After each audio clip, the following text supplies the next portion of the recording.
With my fiance, dude, she's honestly out of my league. Like, I've never dated a girl this hot. And I was just like, man, what do I have to lose? Like, she says no, okay, I'll go on to the next one. Like, there's literally nothing that can hurt me here, so I'm going for it. What is the number one thing that you can do to grow your business? Well, according to Sam Anderson, the Mr. Preneur, it's simple: building relationships. If you can build a relationship, that will help you grow your business. It is episode 79 of the 1004 show. Thanks for being with us today. I'm excited about this talk. It was fun. I learned about Sam through a mutual connection years ago and have followed his journey. And we get to talk a little bit about it today. Now, Sam has gone from corporate America into kind of a side hustle to now owning several businesses. We talk about his relationship with his significant other, co-founders, money, and communication, and why all those things are important. So, episode 79 with Mr. Preneur. You guys can learn about that at mrpreneur.org and check out all the show notes. It's Sam Anderson. Let's get into the show. What's your favorite pair of shoes of all time? Oh, of all time, Jordan 11's Breads. Why? It's such a classic and unique shoe. Like, when Jordan was on the court with that shoe, man, I mean, you know, he's just the GOAT. But it was just such an iconic shoe because of one of the championships he won in the Jordan 11. But it's one of the only shoes to feature, like, patent leather. Like, it's just such a gorgeous shoe to me. And what about the feel of it? I mean, are there some that look really good but feel bad, or vice versa? Yeah, the Jordan 1s are actually extremely comfortable. Really? Like, I can rock a pair of Jordan 1s all day long and have no problems with my feet.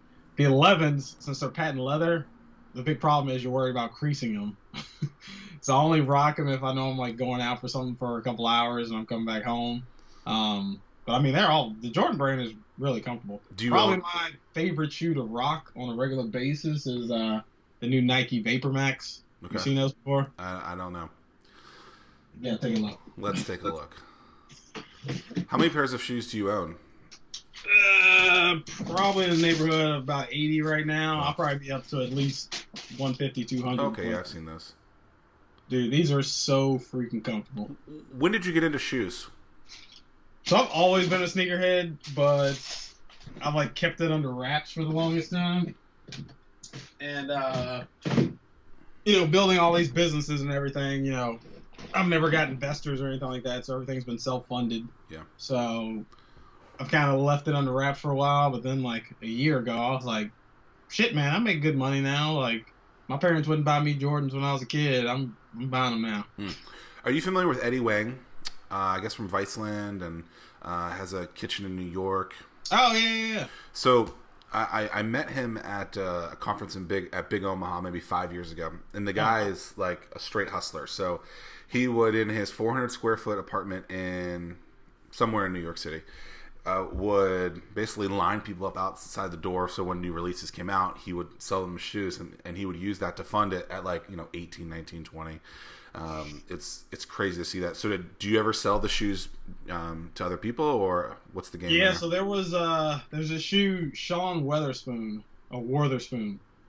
He actually won a competition with Nike, and it was like 12 different creatives that got the opportunity to design their own Nike, and out of those 12, one got selected and got a deal with Nike. So Sean actually graduated from VCU. He started up a consignment shoe store called Round 2, which they've since opened up another one in LA, and they just opened up one in New York. But he got the opportunity to do it. The sample for his shoe was reselling for $96,000.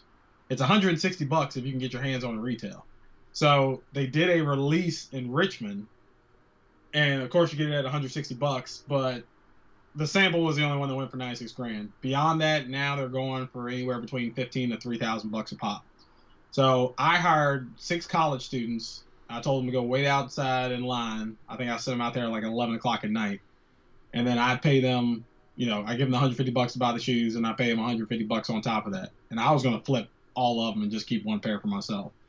But all these guys from New York like drove down, like they had like passenger vans and like came down with like mad people just trying to get their hands on it to flip it. So they ended up shutting it down, and only 30 people were able to walk away with a pair of shoes. Wow. Yeah, it was nuts. But the wide release for that is actually going to be in March, so I'm gonna try to get my hands on a pair of those. But yeah, some of them like, you know, you just get into it. A lot of stuff is like impulse buys. Like I'll see something, I'm like, gotta have it, and then 2 months later, I'm like, I'm never gonna rock this shoe. So when you meet someone for the first time, how do you describe you and what you do? So I basically tell them, first off, I want to tell you I'm not getting drunk right now. I just enjoy drinking out of Solo cups. It's 10 a.m., yeah. I introduce myself as a serial entrepreneur. You know, I'm a guy who got tired of the rat race. And it wasn't necessarily that I was seeking out entrepreneurship. It was just things got to the point where I just couldn't stand working for somebody else anymore. There were a lot of things that I wanted to do creatively, and there weren't many companies around that were doing those things. Like, for instance, like one of my companies, Bubble Soccer, like there were no other bubble soccer companies around. So I just thought I'd go out and start this out on my own. But being a serial entrepreneur is really the definition of who I am and what I do. How many businesses do you have to own to get that, you know, serial piece on there? I think by definition is 3. 3. Okay. Yeah, once you have 3. So can we go through all of them? So you have Mr. Preneur, Richmond Bubble Soccer. Yep. You got Enzo. Yep. I'm doing good. I'm 3 for 3. Now you come in. Synapse. Okay. And the entrepreneurial grind is our podcast. Now, there's a couple of things I've known you for a few years now, and so there's a couple of businesses that you had in there that you've moved away from or sold off your portion of. Like, how do you decide when that's appropriate? When you have time? A horrible business partner. So I got into the business you're referring to as Cycle. It was a valet laundry service. So our customers would just put laundry outside the doorstep. We pick it up, bring it back to them in 48 hours. Great business model. A lot of potential. Initially, that was the only business I've gotten involved in where it was something I wasn't passionate about in the least. Like, I just saw it as this big cash cow. So my business partner was living in D.C. We were actually running the services out of Charlottesville, but provided service to people in the Richmond area. So I was actually doing all the pickups here in Richmond. I drive to Charlottesville once a week, get all that done, bring it back to Richmond. The next morning, I'm out at like 4 a.m. starting to deliver laundry. So there's a lot of communication issues with me and my business partner. I mean, I was the face of the company. I was basically running it. And then, you know, a lot of things would happen in terms of the client side of things. He was in charge of accounting. That's all he had to do. So there were issues where a client would get overcharged for something and he'd wait 3 days to get back to me. And I'm like, man, we can't run an organization like this. Like, people are pissed. I can't wait 72 hours to get back to them. So it kept happening. So eventually I decided I had to break away because the things he was doing reflected on me. And I'd already started to develop a brand. And I didn't want, because if he screwed up something, people didn't see it as, oh, Cycle did that. They saw it as Sam Anderson did that. So I just had to break away, get out of that business before it destroyed the other things I was trying to build. Communication is so key, and I think people can often fix everything with communication, right? Oh, this person's, you know, you're at a restaurant and the meal was bad. If someone communicates that, hey, this thing went bad, the manager's going to fix it, and things are going to go well. But when we don't communicate, guess what happens? Those things don't get fixed in a relationship when it's so important. So what are some ways that you've improved communication now, you know, several months later, now that even though you've left the business, what are ways that you've looked at your new businesses and said, you know, I need to make sure that I communicate better in the future? Yeah. So some of that's having a team around you. So up until this point, like Bubble Soccer, I think we were maybe in business 6 months before we started to develop a team and had a crew of people that were running events and helping us with certain things. With Enzo, I've just recently done that. Like, the business has gotten so big to this point. We grew 134% last year. So now we're looking at office spaces. We just hired 4 new people.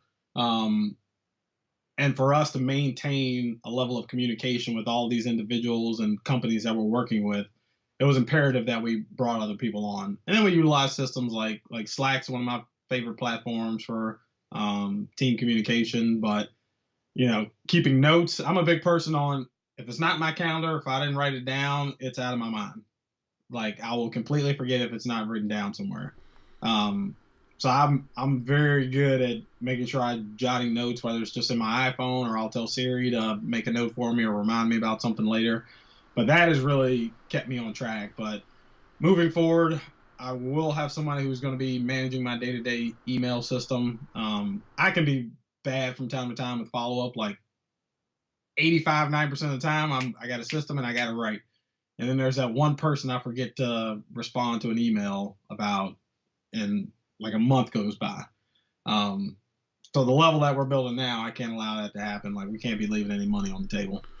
Are you the type of person that is afraid to outsource, or you want to have your hands in everything and you want to, like, a control freak, or are you the type of person that is okay with that? Oh, not at all. Like, there is no, and I go back and forth with this with my fiance. So I'm getting married in April. She wants to be a stay-at-home mom. Ideally for her right now, we have 2 dogs. She'd like to be a stay-at-home dog mom for now because she's just not a fan of her job. But she doesn't get that I'm doing everything I am now. Like, I have my hands so full because I'm building this so that later on we'll be able to do X, Y, and Z.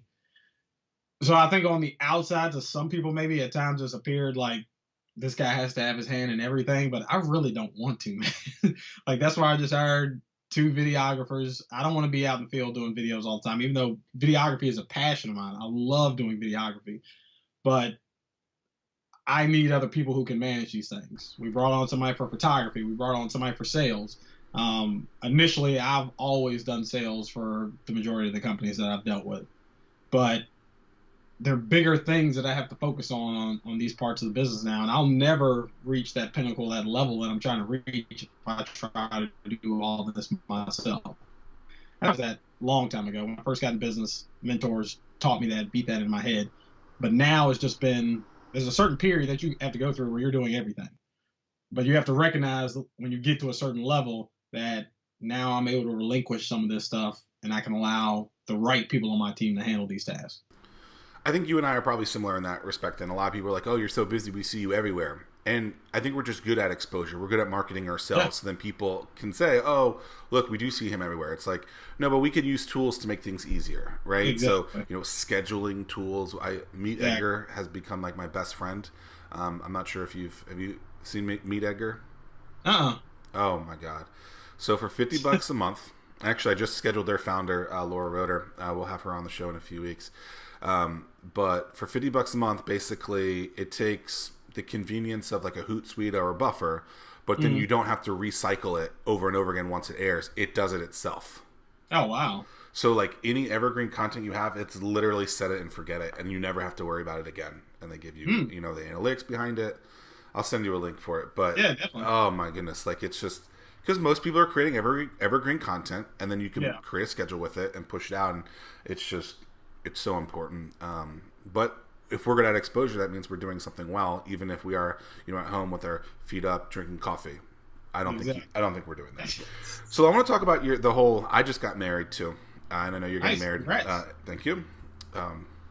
She doesn't watch the show, so I can say whatever I want here. So, with your spouse, how do you communicate, or your significant other at this point?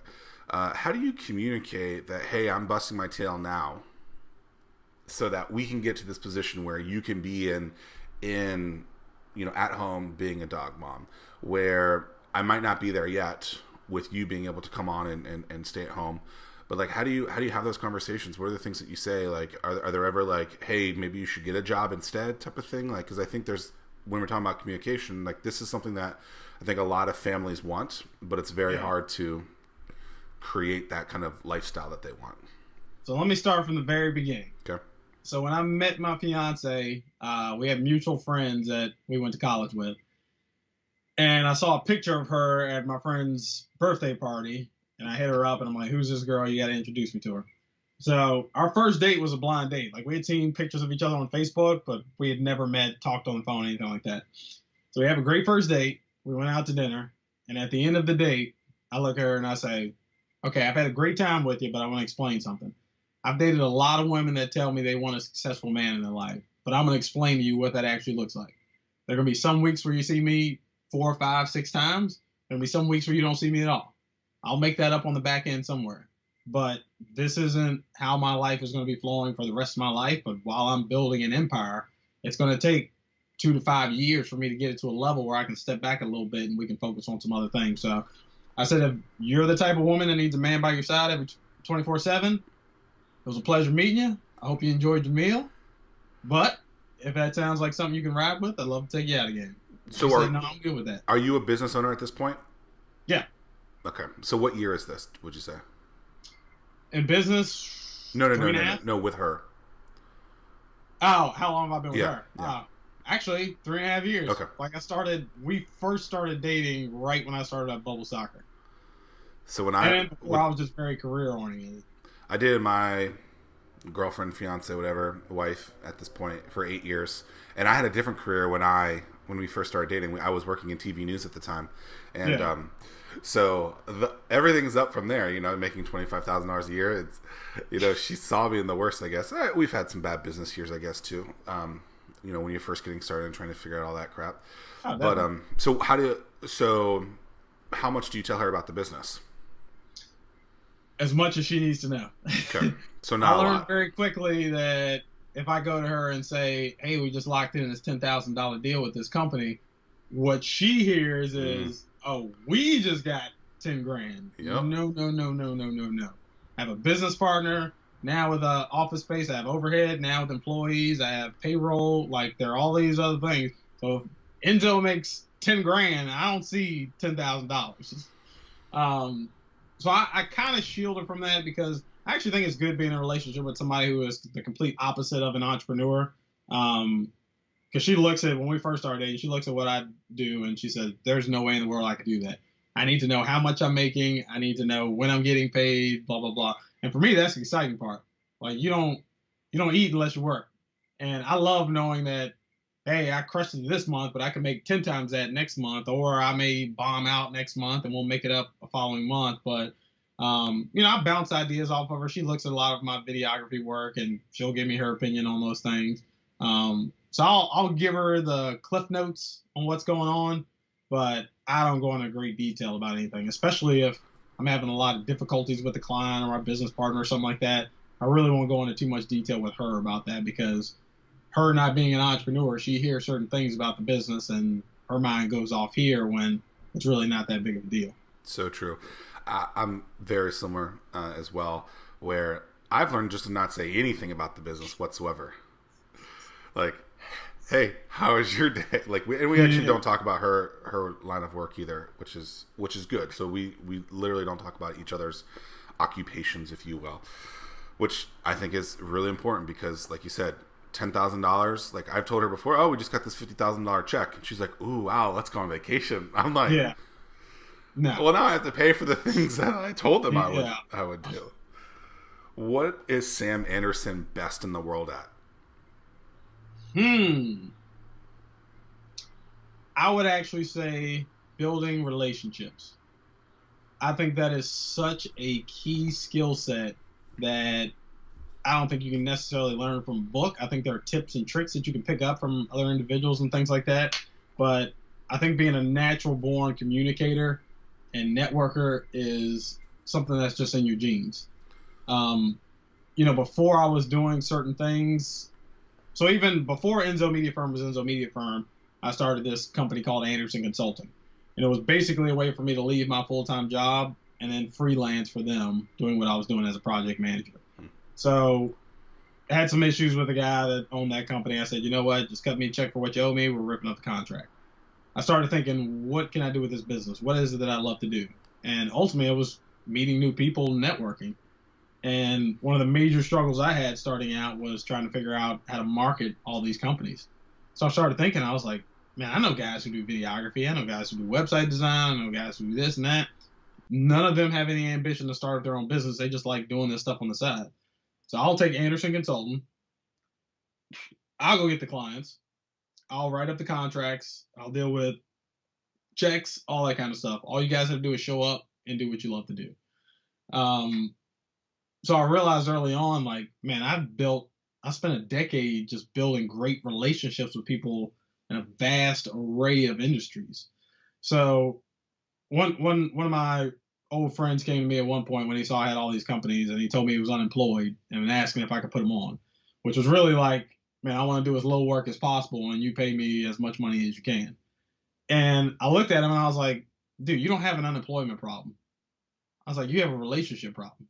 You haven't spent any time investing in other people, feeding into them. Because I can tell you something right now. If every single one of my businesses bombed today and I was on my ass, I could just put up a post on Facebook and I guarantee you I'd have 20 to 50 job offers by the end of the week. Hands down. Because I've done so much to help other people. When I go down, they're sure enough going to step up and do whatever they can for me. So how do you start building those relationships? Let's try and like walk that through step by step. So do you find an event? Do you find a person? How do you communicate with them? Like the last person that you built a new relationship with, how did that go?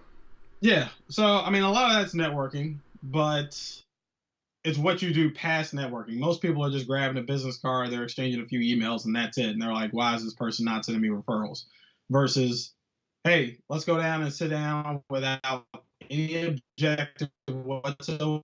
I mean, in the back of my mind, I'm thinking, I know what this person does for a living. There's probably some way that we can work together or they can send me business or whatever. But when I meet with them, I'm not talking about, I don't go right into, hey, this is what Enzo Media Firm can do for you, or hey, I heard your kid has a birthday party coming up. Let's book bubble soccer in there. I ask them, tell me about yourself. What did you do 10 years ago? Who's your wife? What does she do? Like all these questions. And I may spend 3 minutes giving them a little pitch on what I do, and then we move on from there. But after that, they leave and they're like, man, this is the first person all week that's taking time to really listen to me, learn about who I am, and not really have an ulterior motive. He wasn't pushing anything down my throat. And I think that's ultimately the best way to develop those relationships. So whether that's through networking or I get a lot of messages on LinkedIn on a daily basis. So I'm not going to meet with all those people. I got to filter them out because some people are trying to get me to sell skincare products and all this other stuff. But some of them come through and they ask for a meeting. And with LinkedIn, I always ask what the objective is. Because I don't have time to just be kicking it with people. I don't need to meet with 50 different financial advisors when I already have my money team. But connecting with people online and then taking that to a personal realm. So specifically, I just got off the phone with this guy before we jumped on. He owns this entertainment company, and he reached out to Richmond Bubble Soccer saying, hey, I think there's some connects that we could have here. So a lot of people's first reaction would be, all right, let's talk about this in an email.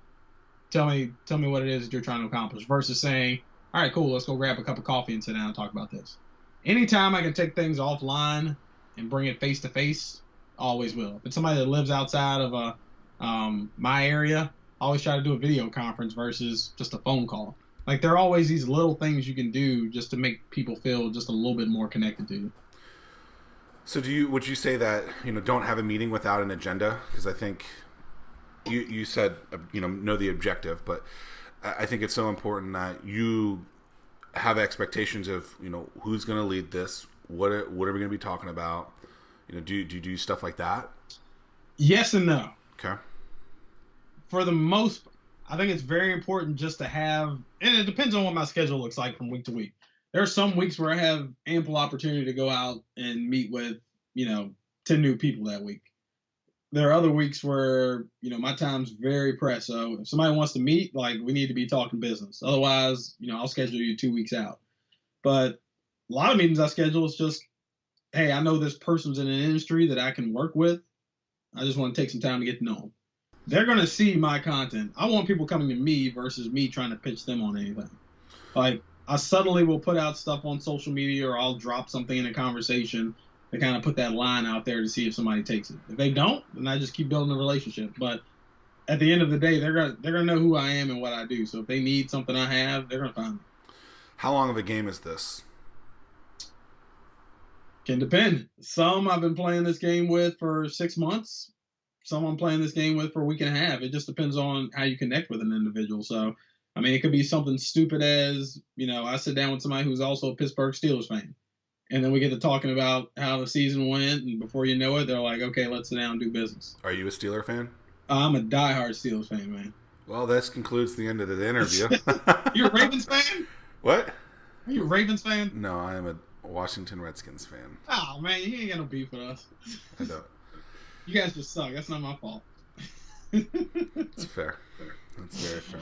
So, but I mean, it's a song and dance. It just depends on the person, the industry. I can normally tell going into something like, first off, one of the main reasons I left corporate America is because I was forced to work with people I didn't like. And when I went to business for myself, I said, never again. I'm not going to hire anybody. I'm not going to bring on a client. If I couldn't imagine having a beer with you or going out to grab dinner, I don't want to work with you. If you're going to be a pain in my ass, it's not worth the money. That is so true. I've done similar stuff. My timeline is a lot longer. I don't do it in weeks. There is a client, and I like telling the story. I followed something similar, like build that relationship. He's a big baseball fan. I'm not a big baseball fan, but I'm a big sports fan, so we can connect there. Yeah. And I've known him 6 or 7 years now, and I just started making money off of him. But we had a great relationship, and he's probably referred business to me throughout the years. But like, sometimes you just got to keep that person and call them once every few months. Just be like, hey, how are you? Dude, and that's stay top of mind. That's the ultimate game plan, because too many people are playing short game and not thinking about the long term. I'd much rather spend $500 in dinners over the next 5 years getting to know somebody and then doing business with them for the next 20 years versus trying to cram something down their throat and they send me some $500 project. I'd much rather have that relationship, because anytime people that know me, if there's something that I do that somebody in a random conversation mentions, I'm the first guy they bring up, because I've built that relationship with them. They know they didn't ask for a referral bonus or anything, but if somebody says, man, like my company really needs some video, you need to talk to Sam. Is there a moment where, and I don't know that it's an aha moment, but is there like a publicity moment where something big happened and you got a lot more eyes on you? It's been a combination of things. I do a lot of public speaking. Public speaking is a great way to expand your brand. I know a lot of people, that's their number one fear. For me, that's one of my number one passions. If I spent the rest of my life going stage to stage and talking around the world, I would die an extremely happy man. Most of it has probably been content that my organization has created. The first professional video I made for the Misterpreneur brand, straight out the gate, I think it got around 20,000 views in the first couple of weeks. And all of a sudden, like, people knew who I was. Bubble Soccer actually probably did more for all my brands than anything else. Like, people learned about Misterpreneur through Bubble Soccer because nobody was doing it. At the time, there may have been like 5 Bubble Soccer companies in the entire United States. So when people in my area heard about it and knew we were in business, my business partner has no desire to be the face of the company, so I'm in a lot of the marketing material. But people saw that and saw how quirky it was. They wanted to book me. They wanted me to come talk to their organization. They want to do this, that, and the other. It got us in magazines. It got us in news ads. We have some billboards that are coming out.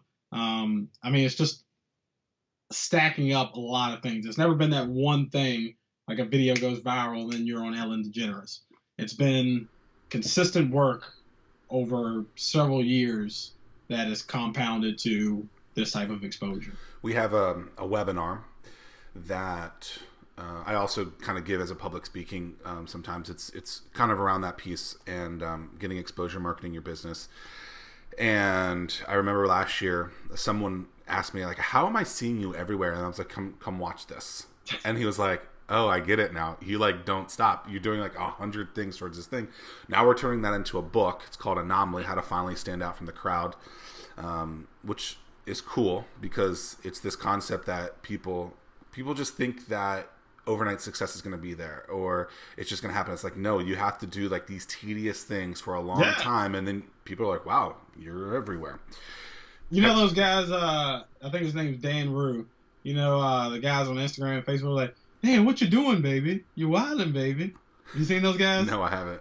And they do like this little dance. Like, it's the funniest thing.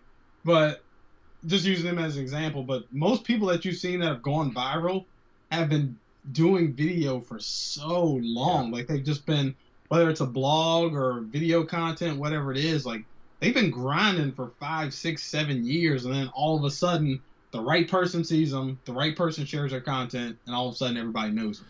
It's never that one thing that pops. It's just grinding it out. And I think it's about raising your hand too in those instances. And people are like, "Well, how do I get this?" So I have a TV show on ABC in my area, and people are like, "Well, how did David John the other day, man?" Yep, dude. That was an interesting thing. He is a lot shorter than I think people would expect. What's interesting is that happened because I reached out to the TV station about something completely different, had a relationship with them before, and we tried pitching them this business. To acquire this business. It wasn't mine, it was one of our customers' businesses, but I had the mutual kind of connection. And we're talking, and she balks at the idea of them buying the business, basically. And she's like, well, we're thinking about starting a TV show. And she talks about it, and she goes, well, who could be the host? And I'm like... right here. She was like... her face was like, no chance. Like, there's no way. You're wearing jeans and a t-shirt. Like, that is not what we want. But I convinced her after a lot of work that I was the right fit. That's how most entrepreneurs look. Yeah, exactly. 3.5 years later, the show is still doing it. 25,000 people watch it a week. Like, I get to meet Damon John, several other business owners because of it, because I raised my hand, and it's so important. Many people are just too quiet. I'll give you this example, and then we can move on to your next question. So we were out with a group of friends one time, and a buddy of mine, realtor for as long as I've known him. So we're out with a group of friends. It's like somebody's birthday party or something like that. And one of the couple said, hey, we just bought our first house. And everybody's like, oh my gosh, congrats. Like, that's awesome. He turns around and looks at him like, what the hell? Like, we've been friends for 10 years. Like, why didn't you call me? And the first thing out of their mouth was, oh, we forgot that you were a real estate agent. Because people are afraid that they're spamming people or they're putting out too much information. They're going to come off like as obnoxious and things like that. It's all in the way that you put that content out. But if you ask any of my friends, they will all be able to basically give you my elevator pitch about all my companies. They know what I do because it's always out there. Mm-hmm. And too many people are too shy to say, hey, I do this or hey, I do that. Like, honestly, what's the work? Like with my fiance, dude, she's honestly out of my league. Like, I've never dated a girl this hot. And I was just like, man, what do I have to lose? Like, she says no? Okay, I'll go on to the next one. Like, there's literally nothing that can hurt me here. So I'm going for it. Yeah, I love it. I'm going to start this interview with you saying that thing about your fiance. I don't know that I will, but I'm going to... go for it. Oh, that was great. Yeah, so I think kind of on that point as well is if you don't tell the world what you're doing, someone else is going to win. Like, go to the top of the mountain and scream what you're doing, because the last thing you want is your best friend to be like, yo, oh, I forgot. That's not a good thing. Exactly. Shoe. I know you're a big Shoe fan. Have you read Phil Knight's book Shoe Dog yet? I have not. I'm gonna put that on the list. I'm reading it now. It's a memoir, and it's done year by year. Yeah. Probably 70 pages in. It's probably 250 pages. I'll tell you a quick story. You said it's called Shoe Dog? Yeah, Shoe Dog. I think it's called Shoe Dog, yeah. There's a story where I don't think Phil Knight was in the military. Well, he was in the military. But he needed to get from the Portland area down to LA or San Francisco, and he didn't have any money. So he faked being in the military by putting on a jacket, walked on base, and then got free rides to go there. Like, this man, like, I'm just reading this book, and it's just incredible to see this guy 40, 50 years ago with the hustle that he did when there was nothing available. So he's taking these trips from Portland to Japan to try and get a deal with some shoe company there. I mean, and people here are like, I can't get a follower on Instagram. It's like, dude, this man like legit hustled, and it was ridiculous. I love it. I just added it to my Amazon list. I'm gonna order that later today. Yeah, it's awesome. What made you cry last? That is a very interesting question. I honestly can't remember the last time I cried. Good or bad? Good or bad. I honestly can't remember the last time I cried. Okay. I don't think I'm a very emotional guy. Like, I mean, if stuff gets heated, my temper can rise. But, I mean, it takes a lot for me to cry. Actually, I think it was 3 years ago, my grandfather passed away. And he was in the hospital in Charlottesville. My whole family lives in Lynchburg. They thought he was doing better, and everybody from Lynchburg went back. I happened to be in Charlottesville that day doing business. So I went in there and I sat beside my grandfather's hospital bed, but he was completely unaware. Like, he was breathing on a machine and things like that. And I'd literally seen him 2 weeks before that. So it was just this huge shock that his health just declined that rapidly. And it just hit me all at once. Like, couldn't believe. Probably the biggest reason is because before I had all these companies, I started out in network marketing. I did Amway and Quickstar. Did that for about 4 years before I went on to other things. Every single time I saw my grandfather, I think he is the one person in my family that truly, truly believed that I would be successful. Like, truly believed it. Every single time he saw me, he said, "You got that check for me yet?" Meaning, I told him once I got to a certain level, like, "Grandpa, I'm going to take care of you one day."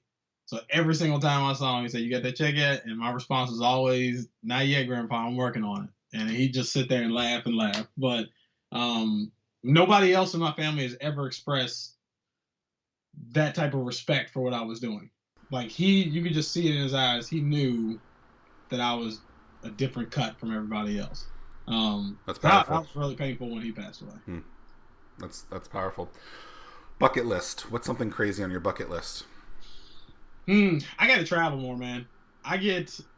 Vacation to my fiance is that we go away for a week with no cell phones, no laptops, and we do absolutely nothing but, skydiving and zip lining and drinking mimosas and all that kind of stuff. The ideal vacation for me is I go somewhere remote that I have business. I work for a day, and then we go vacation. Like, I keep trying to explain to her, like, it makes more sense for us to go places where I'm going to get paid off of something, and then we have time to play. Like, when I went to San Francisco, we worked literally 4 hours. Well, and then you can expense the trip. Yeah. Well, they paid for the trip. Okay. So anytime a client does that, like, you're paying for all our travel costs, plus that we have a fee on top of that. I worked 4 hours, and I had 48 hours to go play. Like, to me, that's ideal. So I know I need to start unplugging a little bit more, get away, vacation a little bit, but Japan has always been a place that I wanted to go. It's a fun place. I've always dreamed of going to Japan. So I'm dying to go there one day.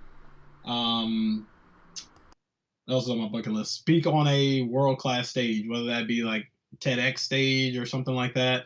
To be on a stage at that level is definitely on my bucket list. Well, you can do that one. Raise your hand. There it is. And to buy my parents a new house. That's definitely a thing on my bucket list. But I'm the type of guy too where, unless you ask me a question like that, I really don't think about stuff like that. Like, I'm so in the moment and focused on getting to the next level. Like, from time to time, people will come pat me on the back and say, "Man, you're killing it. You're doing this, that, or the other." And I'm like, no, I'm not. Like, I'm not even close to where I want to be. And I understand where I started from. That's because you're doing better than them. And yeah. Yeah. But there's a big shift from where I was before and where I am now. But, I mean, the goals are so large and out here that I'm not focused on the little wins. Now, I'll stop for a minute. Let's take a shot. Woo! Now let's get back to work. Love it. Sam Anderson, I appreciate your time. L'chaim.